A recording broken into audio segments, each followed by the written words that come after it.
Y daremos inicio con nuestra tercer mesa de este foro titulada Desfibrilación y espacios cardioseguros. Para eso solicitamos la presencia en el presidium del doctor Manuel Zelaya Cota y a su vez del doctor Alfredo Estrada Suárez. Nuevamente les recordamos que pueden seguirnos a través de nuestra página web www.senado.gov.mx y también por medio de nuestro hashtag de Twitter @Senado Mexicano.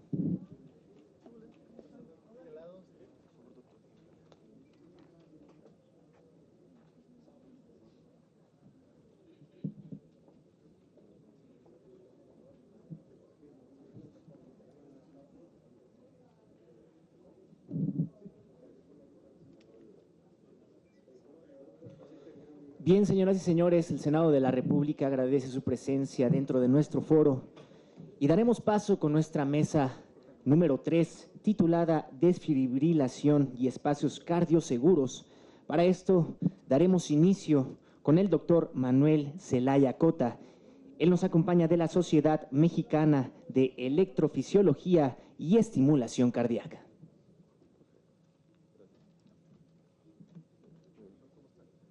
Bueno, muchas gracias, muy buenas tardes a todos, gracias por la oportunidad, senador, gracias por invitarnos a su foro y a compartir un poquito de lo que sabemos de esto, esperemos que sea de utilidad pues para todos, ¿no? El área de desfibriladores en espacios públicos no es un área nueva, es un área que seguramente debemos cultivar más y en los siguientes minutos voy a tratar de transmitir, porque la mayoría de las cosas que hemos puntualizado hoy que tiene que ver con la educación. Entonces, resulta que la historia nos ha enseñado cómo debemos nosotros de actuar en el momento en que ocurre un paro cardíaco súbito. Entonces,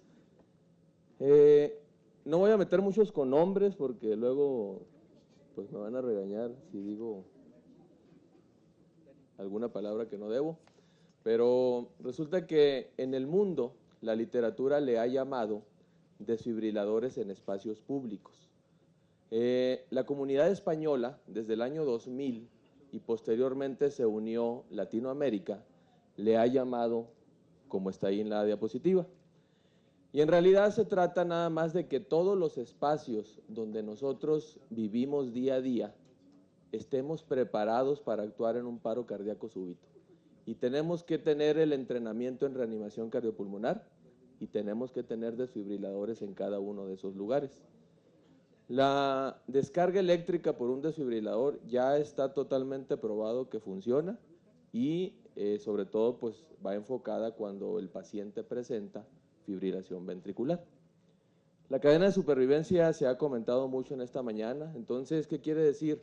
Que la educación nos ha llevado a que tenemos que trabajar en equipo y tan importante es la persona que reconoce el paro cardíaco en el lugar, solicita los servicios del 911, inicia la reanimación cardiopulmonar, solicita un desfibrilador y lo utiliza ahí mismo en el lugar.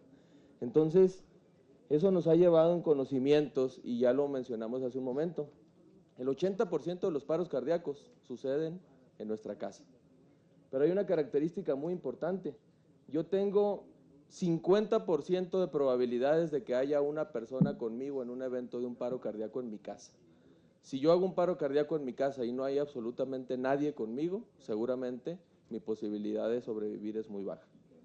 Pero en cambio, si tengo personas en casa entrenadas, yo voy a tener cierta posibilidad de supervivencia, ¿sí? Entonces, de los 20% de los paros cardíacos que ocurren fuera de casa, la característica es que un gran porcentaje de las veces, y perdón por la palabra, pero siempre tenemos un chismoso. Entonces, la clave de los chismosos es que los tengamos entrenados en reanimación cardiopulmonar. Y solo así podemos nosotros aumentar nuestra posibilidad de sobrevida. La historia nos ha dicho, y esto no es invento de nosotros, la Asociación Americana de Corazones en 1994 hizo la primera recomendación para que tuviéramos desfibriladores en espacios públicos. Pero en realidad fue una recomendación de una asociación internacional, porque eso ya existía en algunos lugares. 2015, octubre del 2015, sigue dando la misma recomendación, que debemos de tener desfibriladores en áreas públicas. La reanimación cardiopulmonar nos dio mucha historia. Desde 1947 a 1960, pues se conoció mucho la técnica de reanimación cardiopulmonar y se fueron puliendo los detalles. El doctor Leonard Cobb, en 1968, pues lo que él hizo, como decía Humberto, subirse a las ambulancias, entrenar a personal técnico para que estuviera capacitado en reanimación cardiopulmonar, y resulta que el beneficio más importante que se miró es que la sobrevida por enfermedades del corazón aumentó, gracias a que en las ambulancias se empezó a capacitar al personal. Entonces, ¿qué hizo? Llevar el entrenamiento en reanimación cardiopulmonar a todos los lugares, a toda la población y a todas las personas que se involucraran en ese condado. Y ellos capacitaban alrededor de 100,000 personas cada año. En 1981 se agrega información de cómo dar reanimación cardiopulmonar, pero que los despachadores nos digan por medio de vía telefónica. Y estas gentes son las que han participado durante pues muchos años y nos dieron la información que conocemos ahora. Ahora, desfibrilación no es algo nuevo.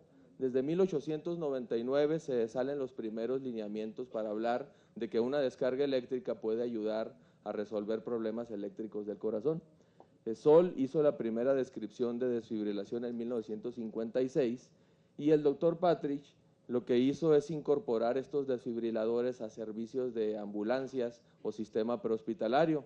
Lógicamente, la sobrevida empezó a aumentar.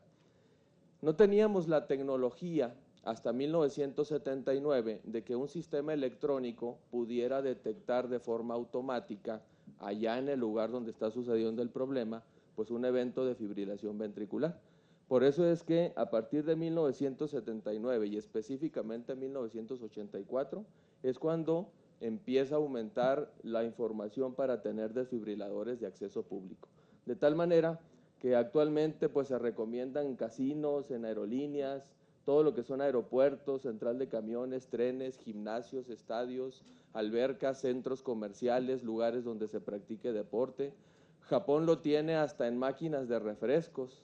Entonces, en realidad, la cultura que han tenido cada uno de los países es lo que nos ha dado esta información. En cada plática que yo voy, me gusta poner esta diapositiva porque me gusta mucho cómo en el aeropuerto de Chicago pusieron desfibriladores cada 100 a 200 metros y resulta que capacitaron a todo el personal del aeropuerto, y los monitos negros significa gente que murió durante un año o que hizo un evento de paro cardíaco súbito.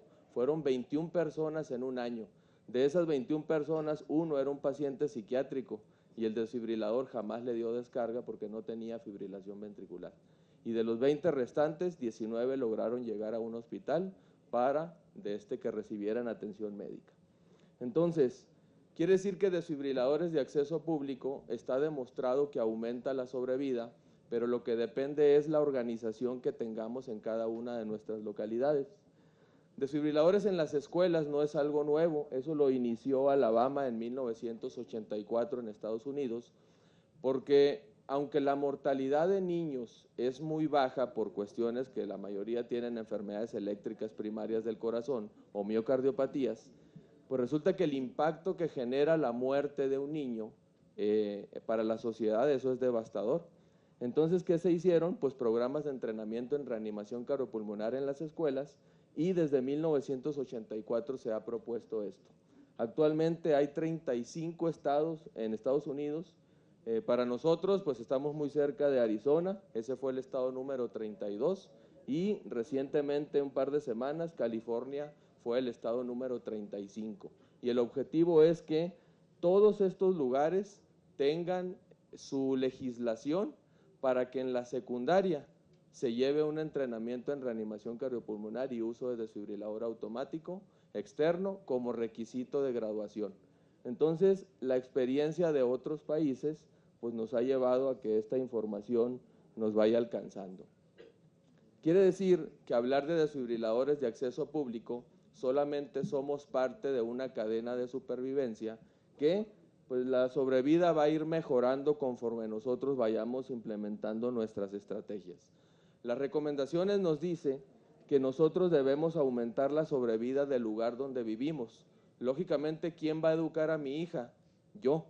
Entonces, ustedes tienen que implementar sus programas de educación locales y ustedes mismos pulirlos de acuerdo a la información y la experiencia que existe en muchos lugares del mundo. Los médicos debemos de mejorar el lenguaje y la comprensión para dar esta información. De repente los médicos hablamos con palabras medio técnicas y pues eso hay que llevarlo a cabo. La enseñanza de la reanimación cardiopulmonar nos debemos apoyar en las redes sociales. Las redes sociales tienen mucha información, pero hay que hacer que esa información sea verídica. Y las recomendaciones de la Asociación Americana de Corazones dice que la enseñanza de la reanimación cardiopulmonar y el desfibrilador automático debe de ser a partir de los 6 años de edad. Pues mi hija sabe reanimación cardiopulmonar desde los 2 años y aproximadamente me acompaña 6 a 10 cursos por año para ayudarme ella en la reanimación. Entonces seguramente ella es mi mejor seguro de vida, ¿sí? Si ella hace un paro cardíaco en la casa y no la logro rescatar, es devastador. Afortunadamente, ese es el escenario más raro.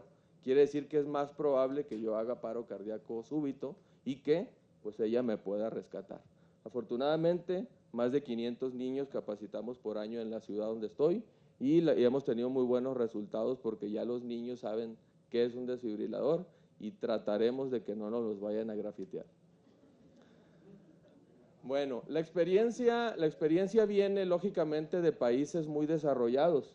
Desde 1984, lugares como España, Francia, Inglaterra, Japón, Alemania, República Checa, pues entre otros, han ido aumentando su experiencia de desfibriladores en las calles. En Latinoamérica tenemos Argentina, Uruguay, Chile, Panamá. En realidad ya hay muchos países que ya están involucrados en esto, pero vuelvo a repetir, cada uno de ellos tiene su localidad, cada uno conoce a su gente, conoce a su población. Entonces, las estrategias tienen que ser locales y eso es lo mismo que se está haciendo pues, en muchos lugares de la República. Japón, lógicamente, a ser uno de los programas más avanzados, pues ellos han ido, en pocos años, han ido aumentando de 9,000 desfibriladores que se tenían en las calles, pues han ido llegando a casi 90,000 desfibriladores en las calles. La sobrevida la han ido mostrando porque esto debe estar enfocado a aquel paciente que hace fibrilación ventricular. Resulta que la sobrevida de ellos, de los pacientes que tienen fibrilación ventricular, es del 84%, ¿sí? Lógicamente con comunidades muy bien preparadas, entrenamiento en escuelas, desfibriladores en muchos lugares de alto riesgo. Se ha visto que tener una ambulancia en un evento puede mejorar la sobrevida de un 7 a un 24%, pero si la gente es la que inicia la reanimación y da la descarga con el desfibrilador, la sobrevida aumenta un 60 a un 84%. Entonces quiere decir que lo que interesa es tener entrenado a la gente. A veces tener la ambulancia en el lugar no es garantía suficiente para poder reanimar a una persona, porque aquí cuentan mucho los tiempos de reacción, ¿sí? Por eso es que la gente debe dar reanimación pues, en el lugar. Países como Holanda nos han transmitido su experiencia y ellos han capacitado a escuelas, gimnasios, policías, primeros respondientes, servicios de emergencia prehospitalario. Y la sobrevida que ellos nos muestran es entre el 50 y el 70%, actuando en los primeros 5 minutos de que se lleva a cabo un paro cardíaco. El programa de cardioprotección de los más antiguos que se tienen es en Dinamarca y tomaron como ejemplo la ciudad de Copenhague. Y lo que hicieron es identificar qué espacios eran los que teníamos mayor riesgo de tener un paro cardíaco. Y así surge escuelas, gimnasios, centros comerciales, parques, lugares donde se practica deporte, escuelas. Entonces se amplió el programa de capacitación y ellos han mostrado sobrevidas de un 40 a un 50% de su población. Lógicamente nosotros tenemos mucha información de España. España ha trabajado un poco diferente en esto. Como tiene muchas comunidades autónomas, le ha dado la responsabilidad a cada comunidad que tenga su propia estrategia local. Es así como Galicia mete un programa de entrenamiento y lo hace de forma legislada a partir del año 2000 para obligar a ciertos lugares a que tengan desfibriladores y personal entrenado. Y ellos muestran que su sobrevida hasta el momento va entre el 30 y el 40%, pero lógicamente pues les falta pues mucho por trabajar. En Estados Unidos hay ciudades que han ido estableciendo sus propios programas locales. Algunos lugares muestran que en gimnasios una sobrevida del 56%, en centros deportivos 45% y en todos los demás espacios públicos de un 25 a un 34%. Y eso se basa precisamente en programas de entrenamiento muy organizados. Luego, Seattle lo que tiene es el programa más antiguo en cuanto a Estados Unidos, porque parte lo iniciaron desde la época de los 60s, y ellos lo que han hecho es ir aumentando poco a poco el número de desfibriladores en espacios públicos de acuerdo a los lugares que son de alto riesgo. Y recientemente acaban de mostrar que la sobrevida que ellos han tenido de acuerdo a programas de capacitación ha ido aumentando y actualmente ellos lo muestran en el 63%.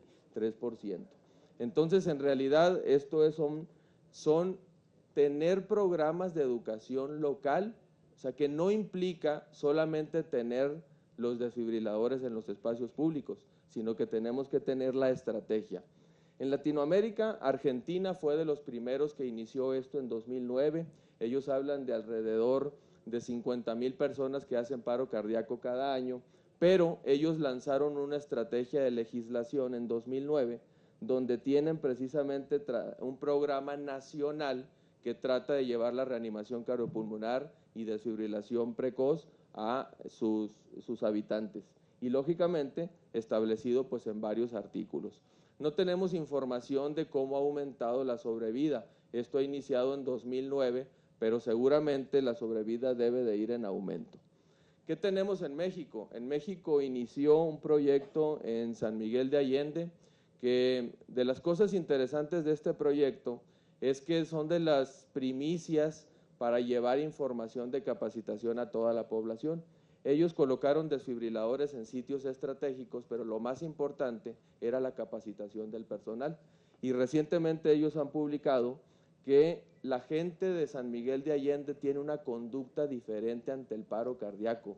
Ya se animan a dar reanimación cardiopulmonar, ya piden una ambulancia, ya solicitan un aparatito que da una descarga eléctrica en el pecho.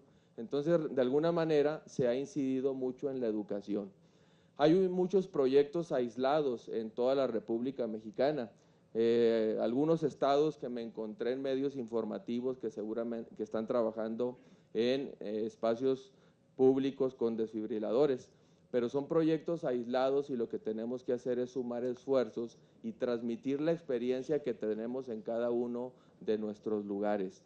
¿Cómo lo hemos hecho nosotros en Hermosillo? Ahorita voy a comentar un poco eso, pero el Diario Oficial de la Federación, el 14 de marzo del 2013, publicó un exhorto para que propietarios y responsables de establecimientos con grandes concentraciones de personas, así como ambulancias para traslados o de urgencias médicas, pues cuenten con desfibriladores automáticos externos.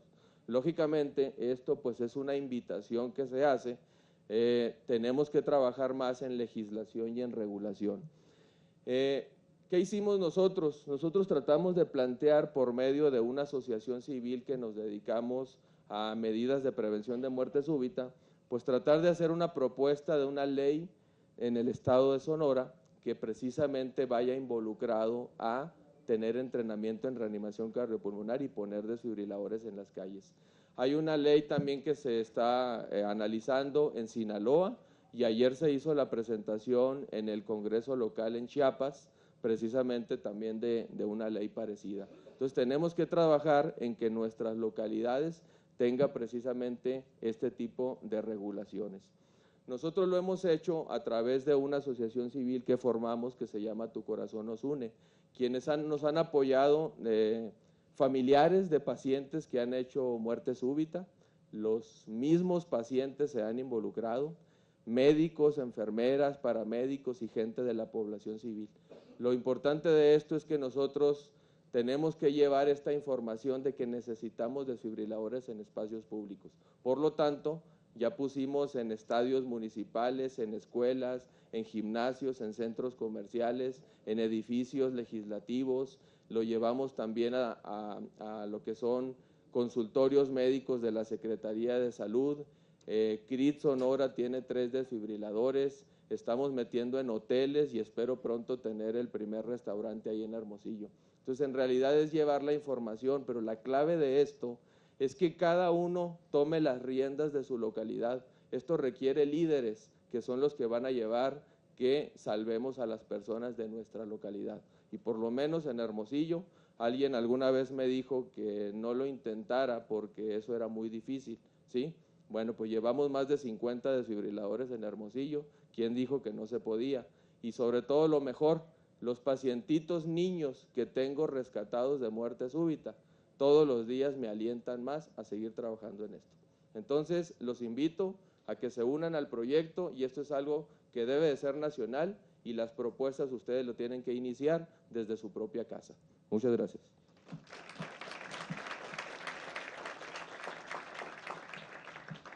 Desde luego que agradecemos la intervención del doctor Manuel Zelaya Cota, de la Sociedad Mexicana de Electrofisiología y Estimulación Cardíaca.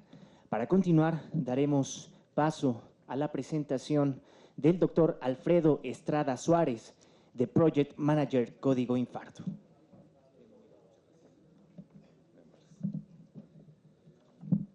Muy buenas tardes a todos. Agradezco el honor que se me confiere. Senador Mayans, muchas gracias por la iniciativa y agradezco la invitación. Represento a la Sociedad de Cardiología Intervencionista de México y soy líder del proyecto Código Infarto en esta administración. Sabemos todos que la vida que llevamos, los excesos, tabaquismo, el sedentarismo, etcétera, nos llevan a tener aterosclerosis y esta aterosclerosis, que es un cúmulo de grasa dentro de las arterias, nos va a llevar finalmente a que una de estas pueda obstruirse, y de estas arterias las más lábiles son las arterias del corazón. Cuando un coágulo se instala porque esta grasa ha ocasionado que las plaquetas se aglomeren, pues se tapa una arteria y esa arteria produce un infarto. Estos infartos, la OECD, que es esta Organización para Cooperación y Desarrollo Económico, nos catalogó como el país con mayor mortalidad. Esto corresponde a México, el 27%, comparado con la media que es del 8% de todos los demás países que pertenecen a esta organización. Por lo tanto, el aperturar las arterias responsables de los infartos corresponde pues a un proceso muy importante dentro del contexto de la muerte súbita, ya que mantenerlas ocluidas puede generar a toda esta serie de arritmias que se han ya documentado por quienes me antecedieron. Podemos hacerlo de dos maneras: mediante la fibrinolisis, que es una especie de drano que destapa y deshace el coágulo, o bien mediante la aplicación de un stent a través de una sala de hemodinámica para aperturar correctamente y adecuadamente las arterias. El problema es que existe mucho retraso entre que el inicio de los síntomas de los pacientes y que acuden al primer nivel de atención. Este tiempo se pierde demasiado. Hay pacientes que duran 7, 8, 10 horas, incluso días para llegar a la atención. Y luego, cuando llegan al primer contacto, tardamos también un poco más de los 10 minutos que deberíamos de tardar para hacer el diagnóstico, tomarle un electrocardiograma y pasarlo a una terapia de reperfusión. Creo que la mayoría de los hospitales que se dedican a hacer reperfusión, sobre todo aquellos que hacen angioplastía primaria, que es el PCI primario, o bien que hacen trombolisis, lo hacen ya de la manera más rápida. El problema está del diagnóstico para atrás, porque los pacientes siguen sin acudir porque desconocen qué tienen que hacer o a qué hospital deben ir para acudir a la atención. Y luego los sistemas de urgencias, tenemos mucha problemática en que no hay papel de electrocardiograma, el electrocardiograma está guardado bajo resguardo, en fin, los camilleros tardan mucho en llevar a un paciente y regresar por el otro, y entonces retardamos mucho el paso hacia la atención de los pacientes. Y esto representa que entre más nos tardemos, pues mayor será la mortalidad que nosotros vamos a tener. Esta lámina ya la presentó el doctor Cabrera y entre más nos tardemos en tiempo, menores posibilidades de supervivencia tendremos, mayores arritmias, mayor muerte súbita en términos generales. Cierto es que se entiende que debemos de tener un manejo prehospitalario, del cual se ha hablado mucho aquí ya, y el manejo hospitalario que creo que lo tenemos resuelto, entre comillas, para los hospitales que tienen salas de hemodinámica y servicios de urgencias 24/7. El problema principal, lo reconocemos, es el prehospitalario, porque no hay todo ese tipo de iniciativas para que los pacientes conozcan lo que tienen que hacer. Esta es una iniciativa del Código Infarto que se llevó a cabo en San Luis Potosí y que avisa a los pacientes lo que tienen que hacer. El tener dolor en el pecho es fundamental, que los pacientes conozcan qué tienen que hacer y hacia dónde tienen que ir. Llamar ahora ya 911, afortunadamente, creo que uniformar el número también va a dar oportunidades, pero no olvidarnos también que tenemos que capacitar a quienes contestan estos números. En otras entidades donde hemos lanzado el Código Infarto, SOCIME, se establecieron, por ejemplo, motoambulancias, específicamente en el estado de Puebla, motoambulancias con desfibriladores y con electrocardiógrafos. Y que si bien es cierto que no acerca al paciente de manera inmediata, sí acerca al diagnóstico para enviar a las ambulancias de manera efectiva y eficaz. Y además tenemos la oportunidad de tener un desfibrilador que puede dar el choque dentro de los primeros minutos si es que esta ambulancia, sobre todo en ciudades que tienen mucho tráfico, este es un modelo que pudiera dar muchos buenos resultados, como por ejemplo aquí en la Ciudad de México. ¿Qué estamos haciendo? Pues dotando a las ambulancias de electrocardiógrafos. Muy pronto vamos a tener ya telemedicina dentro del programa de Código Infarto. Vamos a transmitir los electros hacia centros de diagnóstico para activar los códigos infartos.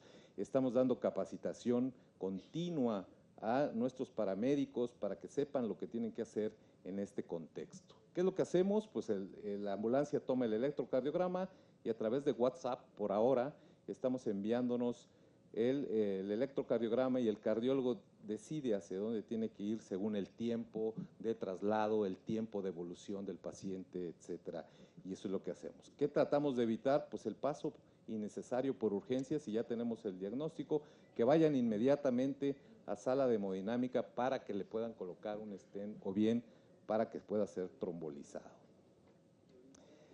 ¿Por qué los pacientes no acuden a atención médica de manera oportuna? Porque no saben a dónde ir.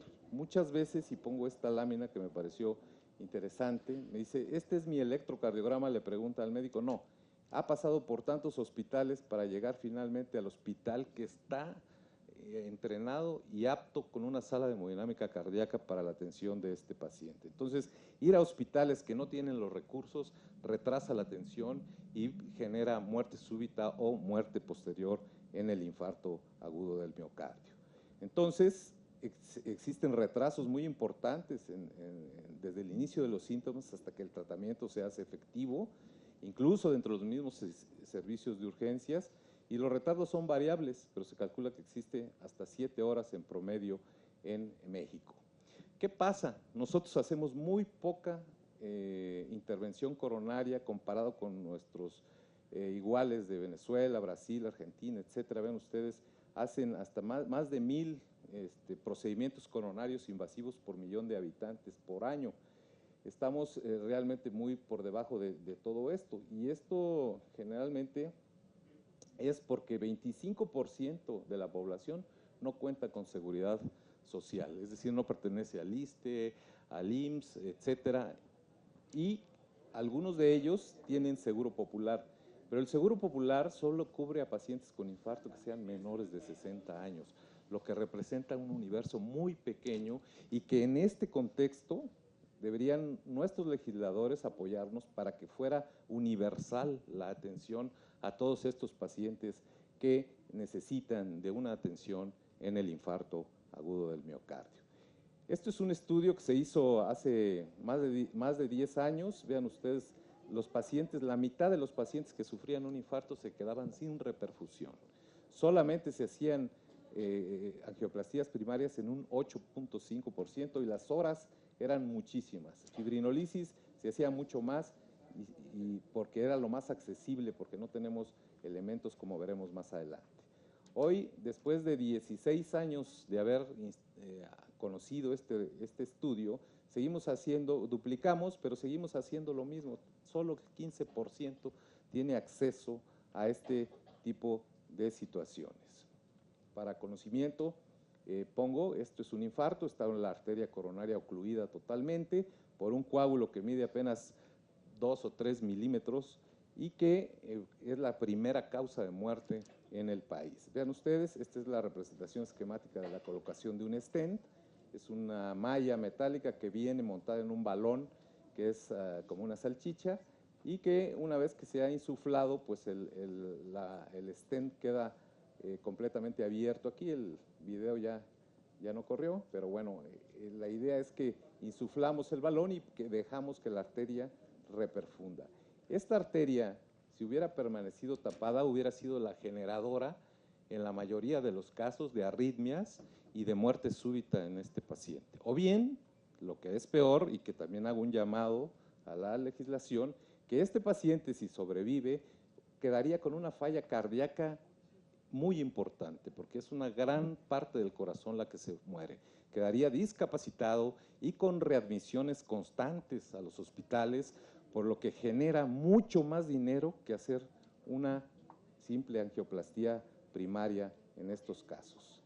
Entonces, esta lámina ya se ha mostrado, la terapia fibrinolítica y la intervención coronaria son los mejores elementos que tenemos nosotros o estrategias para tratar a estos pacientes y con esto recuperar, porque el músculo cardíaco representa vida y entre más nos tardemos en abrir la arteria responsable del infarto, mayor será la mortalidad que tendremos en estos pacientes. Pertenecemos también a Stem for Life. Nosotros no inventamos el código infarto. El código infarto se echó a andar en los países europeos, en España, en Cataluña específicamente, y después se tomó esta iniciativa de Stem for Life, que es muy importante porque ha cambiado el contexto de toda la población europea. Les presento esta lámina en azul intenso, son las que tenían ya un número adecuado de angioplastías primarias en Europa. Vean ustedes lo que ha pasado de 2010 a 2014, pues el azul se ha vuelto más intenso cada vez porque están aplicando esta iniciativa que es algo similar al código infarto en México. Y les presento, nosotros estamos más o menos como Turquía actualmente. El 63% de los pacientes no recibían ninguna terapia de reperfusión. Ellos cambiaron a través de este concepto al 2011, al revés, el 78% recibían tratamiento de angioplastía primaria, lo que hace que nosotros queremos insistir mucho en este proceso del código infarto porque representa pues vidas. Y esto lo hacen en Estados Unidos, en Carolina del Norte, tienen ya todos estos elementos, tienen PCIs, salas de hemodinámica en los triángulos azules y transportadores hacia los centros. Representa pues que hacen esto en el menor tiempo posible. Vean ustedes, en 58 minutos ellos atienden de su promedio a estos pacientes, con lo cual la mortalidad pues se ha visto disminuida a la mitad. Y esto es un contexto muy importante porque salvar vidas es prioritario. Este es el censo de 2015 para nosotros. Teníamos 212 salas de hemodinámicas, 212 hospitales con 261 salas de hemodinámicas, 143 eran hospitales privados y solo 69 hospitales públicos.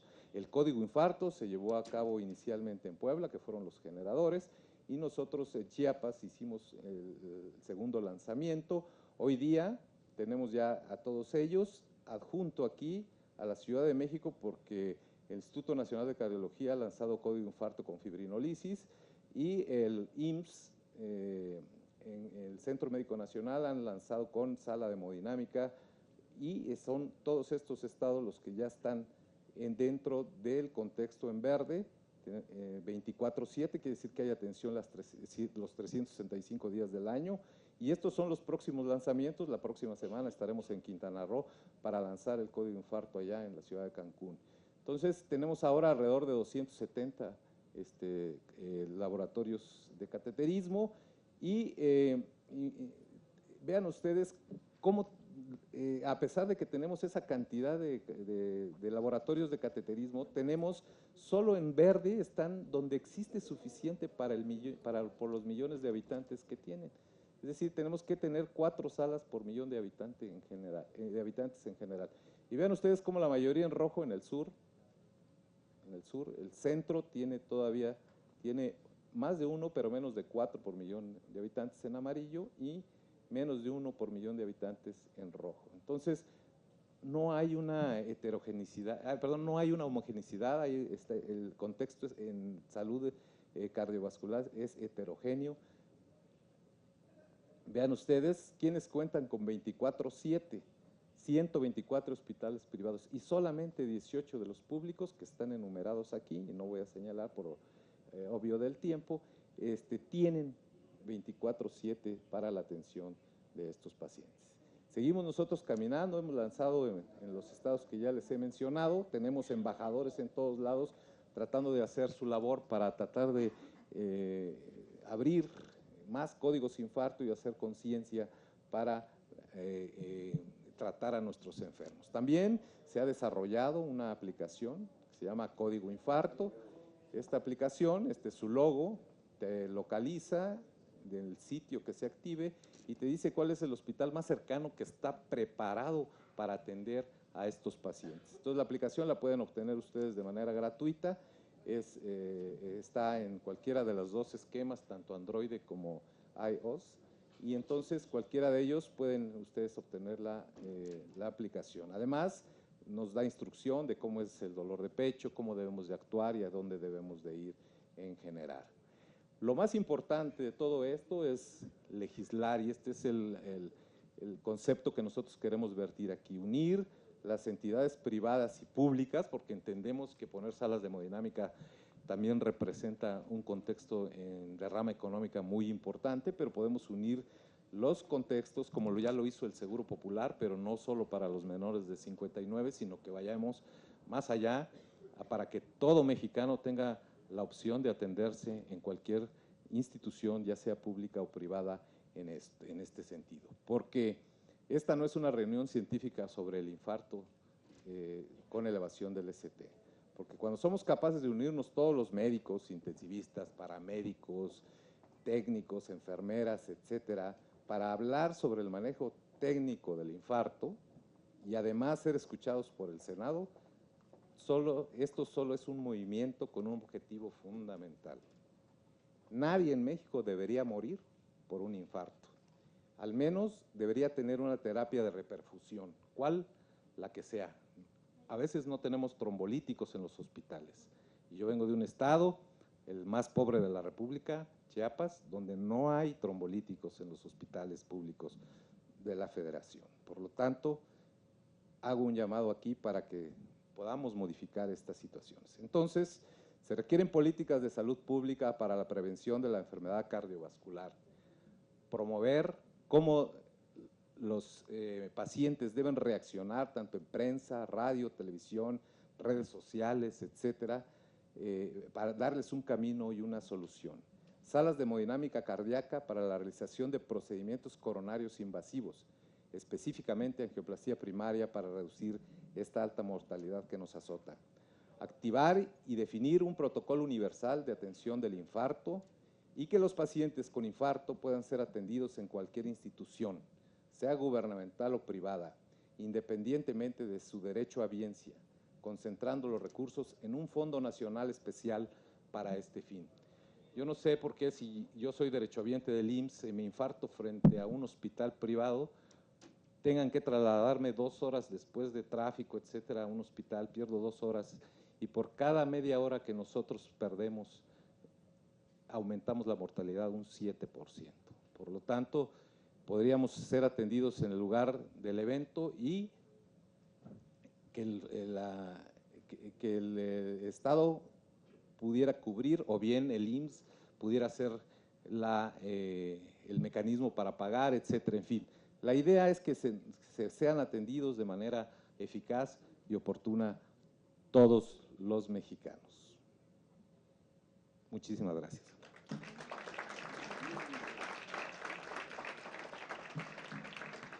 Desde luego que agradecemos la ponencia del doctor Alfredo Estrada Suárez. Y bien, señoras y señores, daremos inicio con nuestra tercera sesión de preguntas y respuestas. Nuevamente solicitamos sean tan amables de alzar su mano.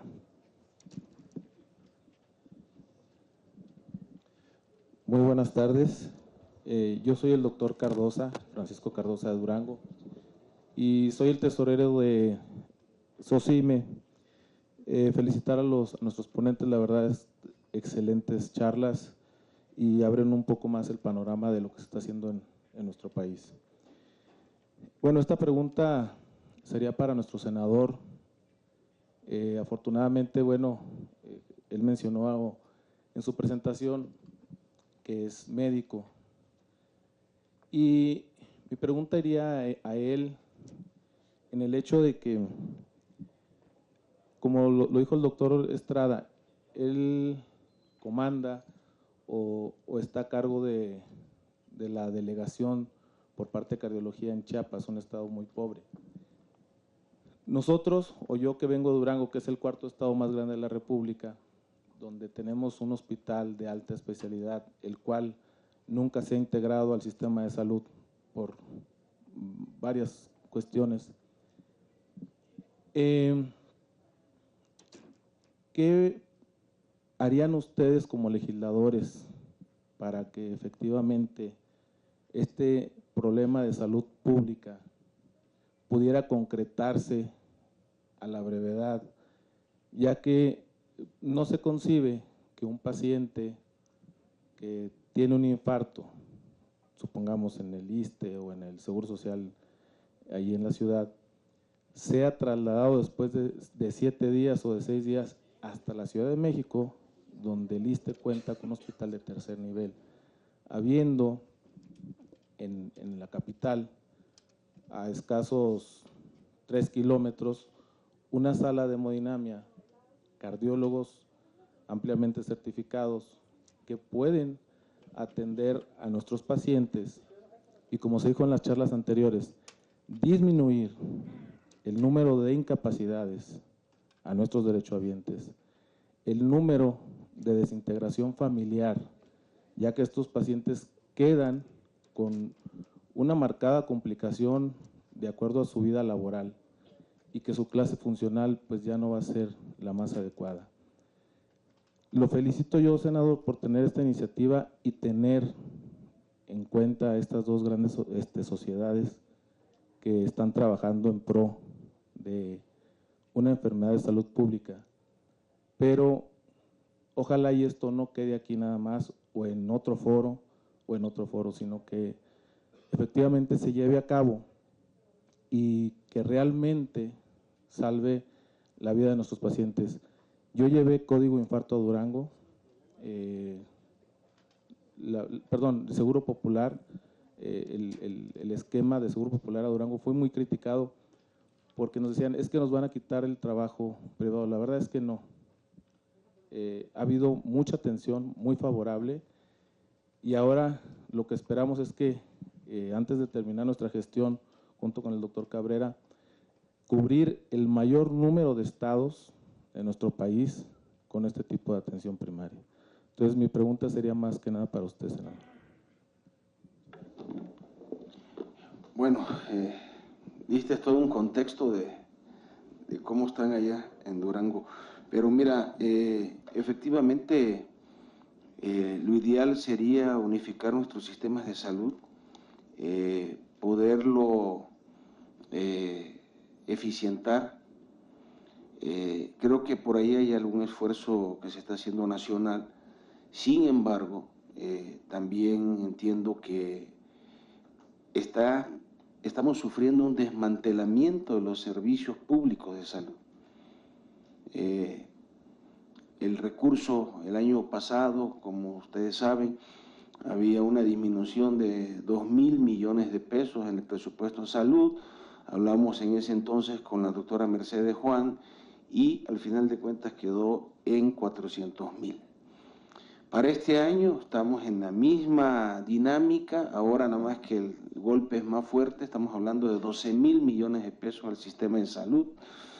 Estábamos en pláticas con el doctor Narro y con el secretario de Hacienda, esperemos que no sea así. Sin embargo, estamos insistiendo también en el tema de la pirámide invertida. El 12% del presupuesto en salud se invierte en el primer nivel de atención, que es la prevención. Y es donde la medicina nos cuesta muy barata.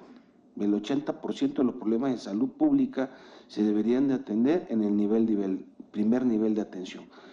Y lo tenemos prácticamente en todo el país desmantelado. Y también viene el tema de los médicos, de la formación de los recursos humanos en salud, que va de la mano con lo de la pirámide invertida, que sabemos que la gran mayoría de las universidades de medicina no sirven, que han sido negocio, que profesiones que dependen de la Secretaría de Educación, que por cierto ahorita aquí en un salón al lado está compareciendo el secretario de Educación, Aurelio Nuño.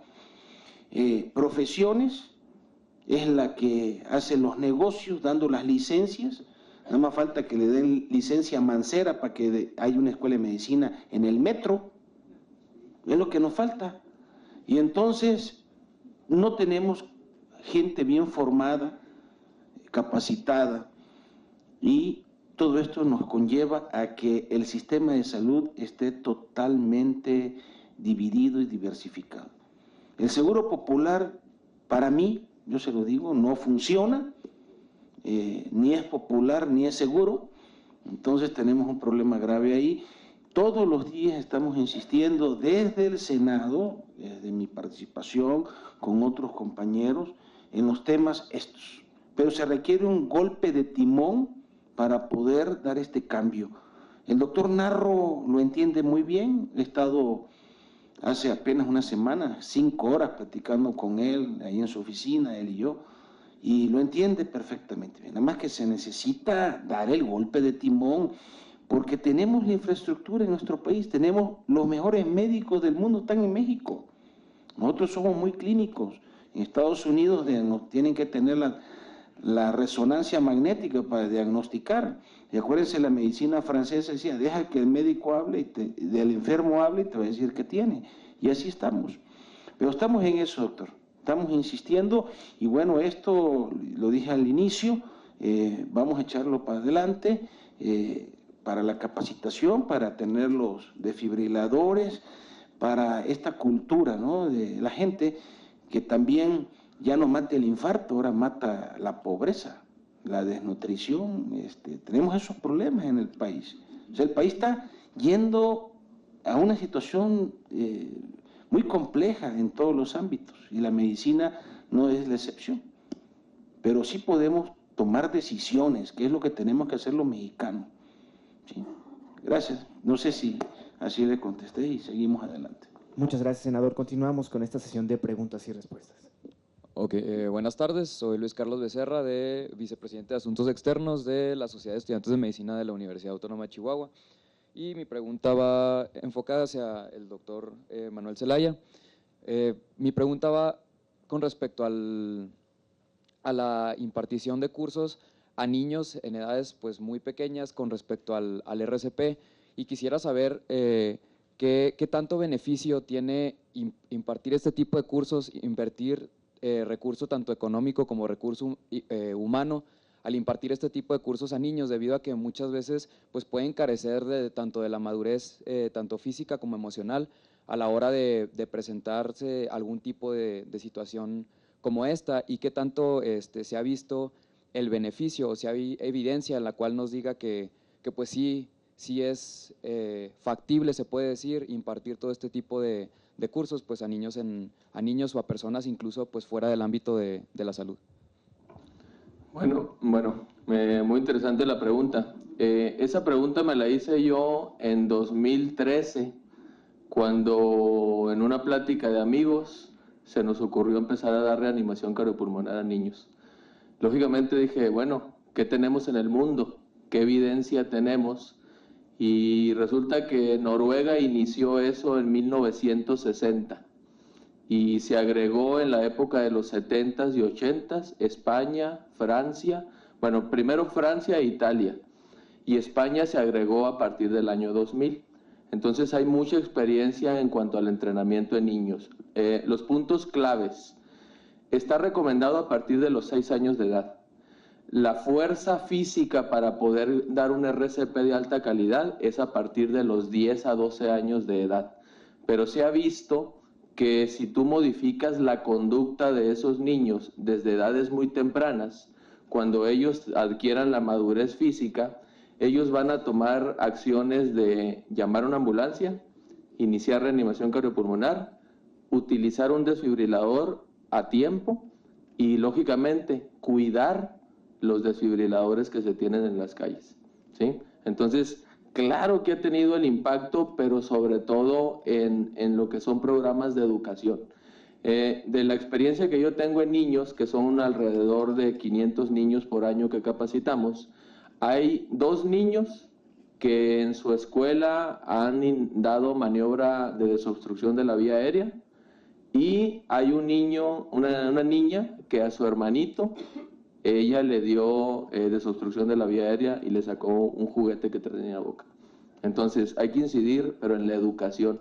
El doctor Gerardo Pozas ponía una diapositiva donde la educación en muchos rubros de nuestra sociedad está muy carente y necesitamos trabajar en ello, ¿no? Muchas gracias, doctor. Finalizamos con esta siguiente pregunta. 2 preguntas. Manuel, ¿tú tienes un cálculo aproximado del costo por año de cada equipo? Porque el equipo se adquiere y se pone en algún sitio y da la sensación de que es barato tenerlos. O sea, es un equipo que no requiere un altísimo mantenimiento. ¿Tendrías una idea del costo y del costo que significaría hacerle pues, lo que sigue, educación? Ese es para ti y para el senador. ¿Tú crees que en realidad este problema que tenemos de que un paciente tiene un evento y tiene que recurrir a su unidad, que es el ISSSTE, en algunos lugares como Baja California puede estar a 100 kilómetros y al frente tiene una clínica, se vaya a solucionar con este plan que se tiene de tal vez hacer una especie de servicio unificado de salud, o tú piensas que no va por ahí el asunto?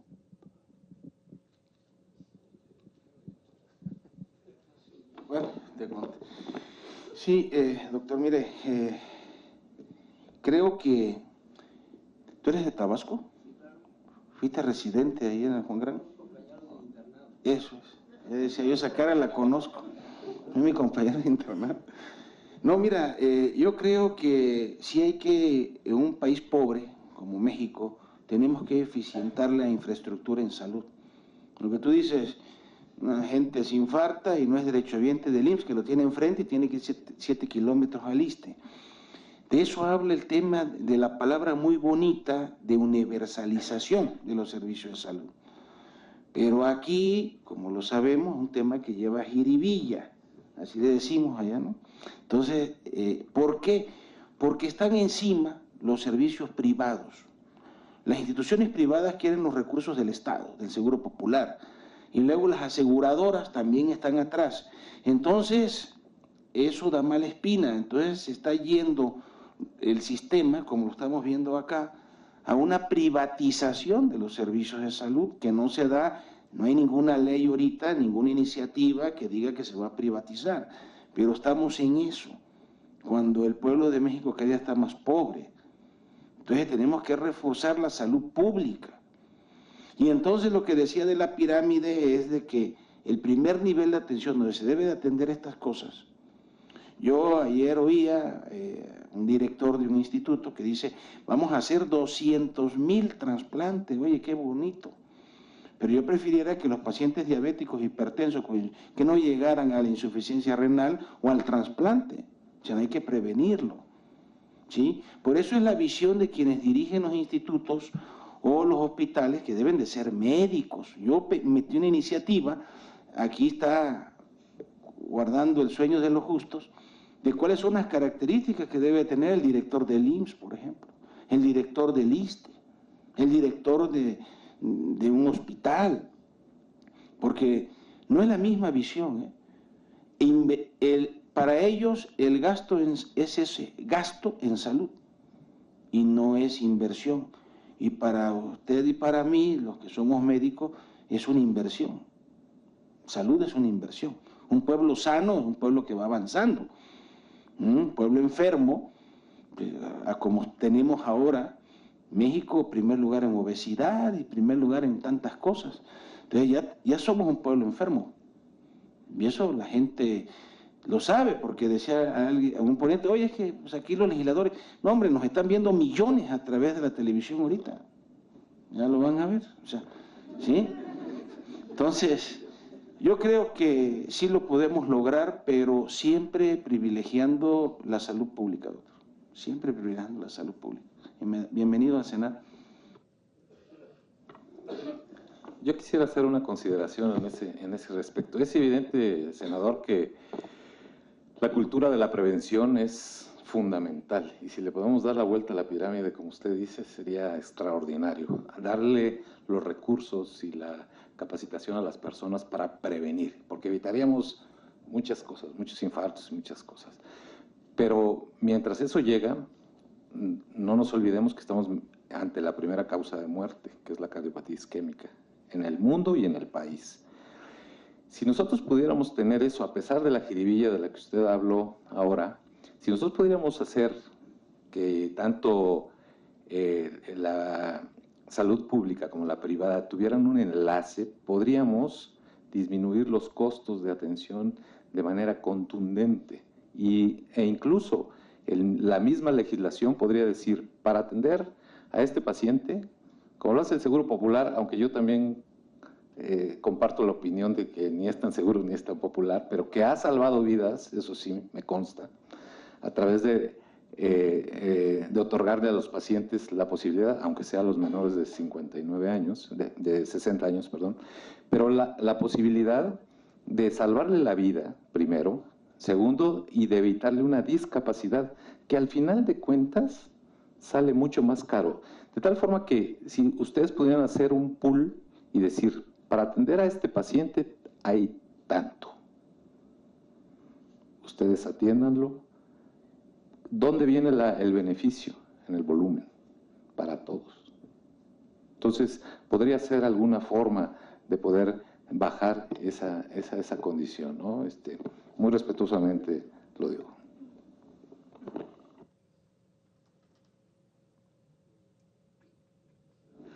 Pues yo nada más le voy a dar las gracias, yo creo, ¿no? Bueno, contestando, la verdad es que los costos de los desfibriladores pues son muy variables, ¿no? En realidad creo que está al acceso de mucha gente.